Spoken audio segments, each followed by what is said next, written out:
Hi there, and welcome to this lesson on Pure Mathematics 4.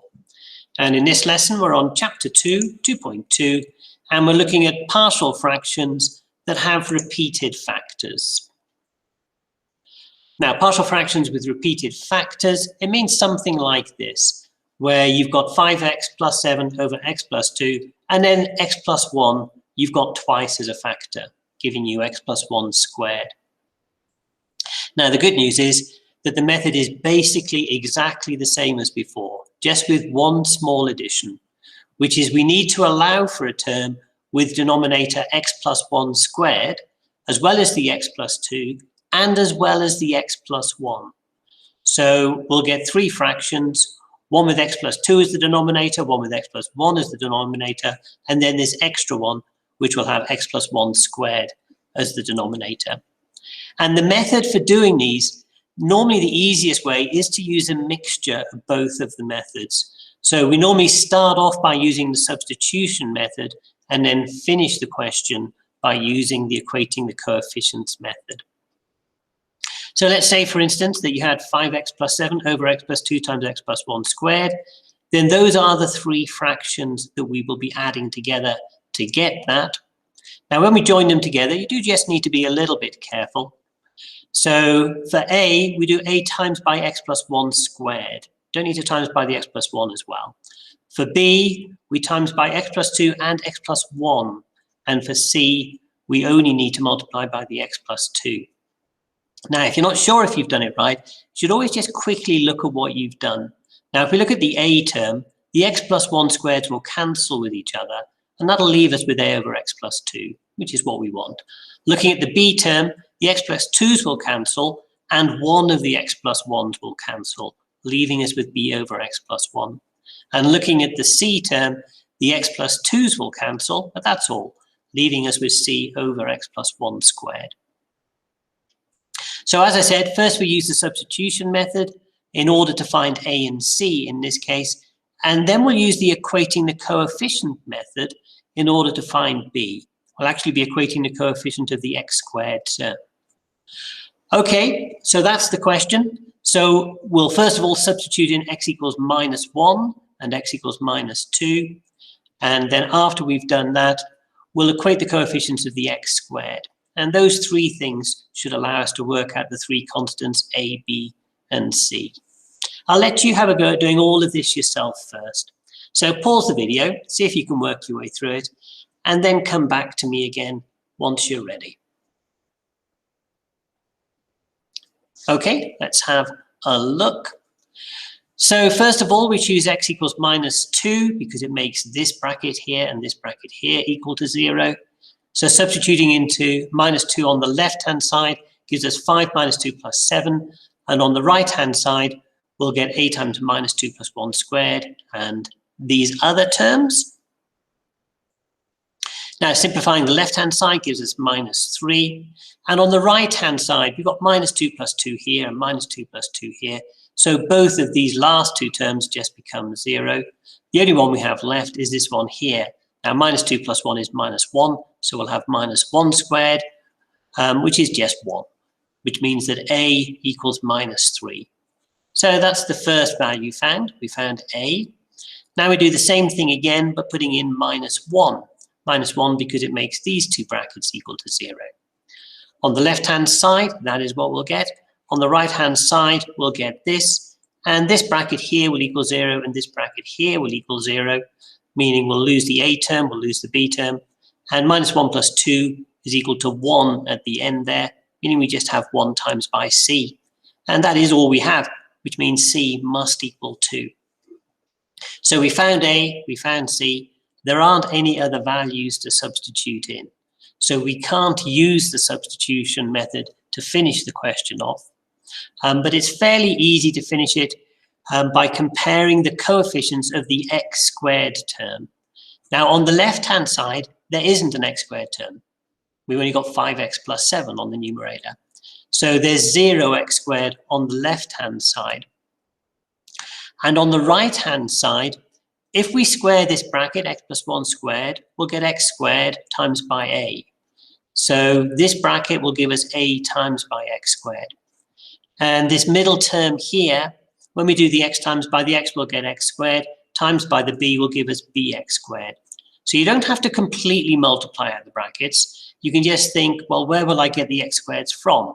And I'll get ax squared from this first term, bx squared from this second term, and there are no x squareds at all when I multiply out the third term. What that means is that 0 must equal a plus b, but we've already worked out a. A is minus 3, so that means 0 is equal to minus 3 plus b, which means that b equals 3. That's the question basically finished. We found the value of a, we found the value of b, we found the value of c. We can just substitute those in now, which gives us 5x plus 7 over x plus 2 times x plus 1 squared will equal 3 over x plus 1 plus 2 over x plus 1 squared minus 3 over x plus 2. Okay, example 2, same idea, but there's a little bit more work you need to do at the beginning. So you'll notice that the denominator hasn't been factorized into brackets. We're going to have to factorize it. Now, all of those three terms have got an x in it. So the first thing we can do is just take out x and give us x squared minus 10x plus 25 inside the bracket there on the denominator. And that quadratic, we just factorize in the normal way. So that gives us 5x plus 10 over x times by x minus 5 twice. So again, we get a repeated factor, which means when we write it in partial fractions, we'll get a over x plus b over x minus 5, but then we also need to include the term c over x minus 5 squared. Okay, we need to add those fractions together in the normal way. We then will be able to substitute in two values. One of the values will be x equals 0. The other value will be x equals 5. That'll allow us to work out two of the constants, a, b, and c. And to work out the third one, we'll equate the coefficient of the x squared term again. Okay, I'll let you move on from here and have a go at completing the question. So have a go, pause the video, and then come back to me as soon as you're ready. Okay, let's have a look. So we need to add these three fractions together. We'll get a common denominator of x times by x minus 5 squared.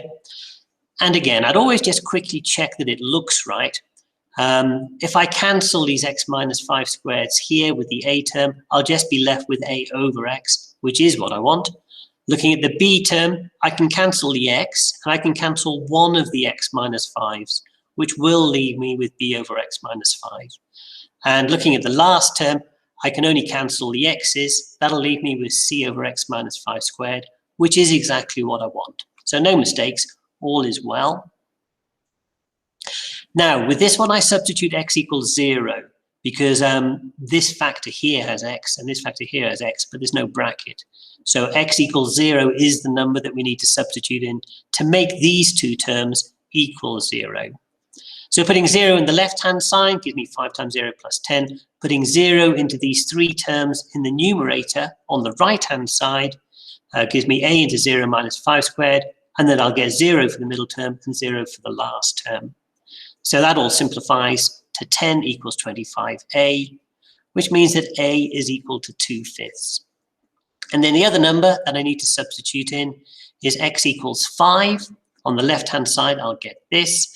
On the right-hand side, the first two terms are both going to be equal 0 because I'll have a 5 minus 5 in those brackets. So all I'll have is 5c on the right-hand side, and that equals 35, which means that c is equal to 7. Now, like the last question, those are the only two numbers I can substitute in. So if I want to find the value of b, I have to equate the coefficients of one of the terms. Normally, the highest power term is the easiest one to do. So we'll compare the coefficients of the x squared term on both numerators.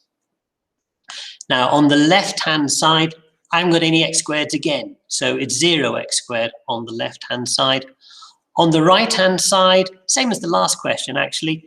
From this term here, when I square the x minus 5, I'll get x squared times by a. So I'll have ax squared. We don't need to worry about the other terms. And this middle term here, when I multiply these brackets out, I'll get bx squared. And again, I'm only interested in the x squared term. So I don't have to multiply out the brackets completely. I can just focus on the x squareds. That means that 0 is equal to a plus b. I've already worked out A. A is 2/5. So 0 equals 2/5 plus B, which means that B equals minus 2/5. Now that's the question finished. I could write it like that. So A is 2/5, B is minus 2/5, C is 7. That's a little bit of a mess. So it would be normal to tidy that up as much as you can. And I think the tidiest way to write down the answer is probably that. So you'd have 2 over 5x minus 2 over 5 into x minus 5 plus 7 over x minus 5 squared. Okay, that gets us to the end of the lesson. If you've got the textbook, then turn to page 11 and have a go at exercise 2b. Thank you very much for listening, and cheerio.